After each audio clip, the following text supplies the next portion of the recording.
हाय, आपके साथ मैं हूँ Surbhi Sharma. India TV YouTube channel subscribe करिए, बेल आइकन दबाएं।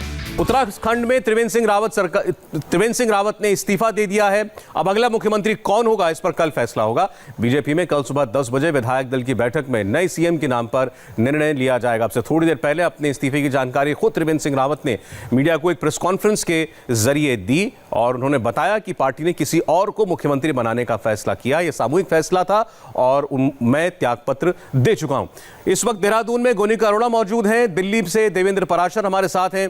गोनिका, सवाल बड़ा कठिन था त्रिवेंद्र सिंह रावत के सामने जब पूछा कि आपको आखिर पार्टी ने हटाया क्यों। उनसे कोई जवाब देते बना नहीं, सिर्फ इतना कह पाए कि इसके लिए आपको दिल्ली जाना पड़ेगा।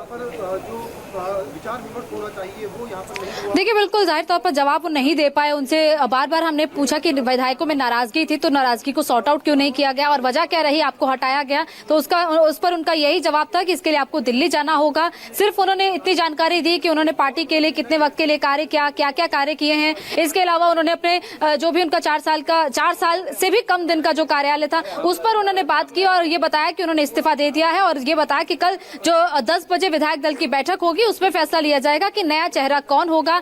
और वो यही कहते रहे कि नए शख्स को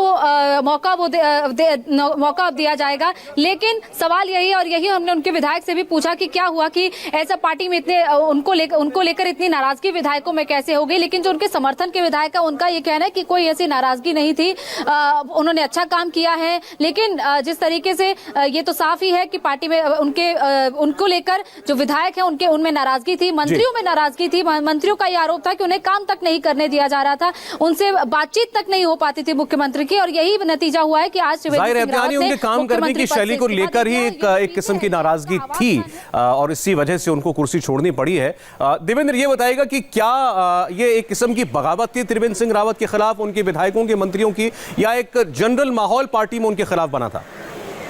और जनरल माहौल था सौरभ, और ऐसा नहीं था कि ये तात्कालिक था या पिछले 10 दिन में हो गया हो, 15 दिन में हो गया हो, 1 महीना में हो गया, ऐसा नहीं था। पिछले 2-2.5 साल में ये लगातार जनरेट हो रहा था, वो क्रमशः बढ़ते जा रहा था और ये फीडबैक केंद्रीय नेतृत्व के पास लगातार आ रहा था। बीजेपी के बड़े नेताओं से जब पिछले 6 महीने पहले जब मैंने पूछा था कि उत्तराखंड सीएम को लेकर, ऐसे सामान्य बातचीत में उत्तराखंड सीएम को लेकर बहुत ज़्यादा शिकायतें आती हैं, तो तब उनका ये कहना था कि हाँ, ये हमारे संज्ञान में है। तो आप अंदाज़ा लगा सकते हैं कि अगर पार्टी के शीर्ष स्तर को ये पता हो कि किसी राज्य के मुख्यमंत्री के खिलाफ बहुत शिकायतें आ रही हैं तो कितना गंभीर मामला बन जाता है। और ये देखने वाली ये बात थी कि हटाया कब जाता है अब, क्योंकि अगर अंतिम 6 महीने सौरभ बात कर लें तो 6 महीने में फिर कोई चुनाव की प्रक्रिया भी नहीं होती है। तो अगर किसी ऐसे व्यक्ति को बनाते जिसके लिए विधानसभा चुनाव लड़ाना ज़रूरी था और तब से अंतिम 6 महीने में चुनाव होते नहीं है, तो फिर वहाँ पर किसी वैसे व्यक्ति को सीएम बनाना मुश्किल था। जैसे राज्यसभा के किसी सांसद को आपको बनाना हो तो उसके लिए ज़रूरी था कि अभी ये फैसला कर लिया जाए और चुनाव में बस 1 साल रह गए हैं, इसलिए बीजेपी ने ये फैसला किया। अब देखना होगा कि सीएम के लिए किस नाम पर मुहर लगती है। उत्तराखंड में जो 3-4 नाम चल रहे हैं उसके बारे में लगातार आप बता रहे हैं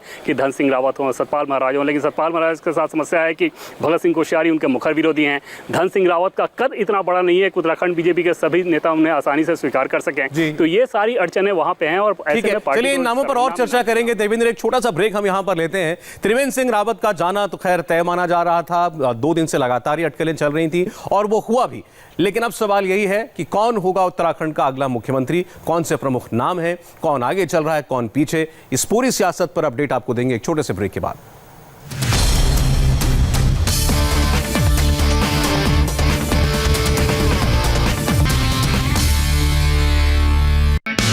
हाय, आई एम सुरभि शर्मा। खबरों से अपडेट रहने के लिए India TV YouTube channel subscribe करिए, साथ में बेल आइकन जरूर दबाएं। जुड़े रहें इंडिया टीवी के साथ।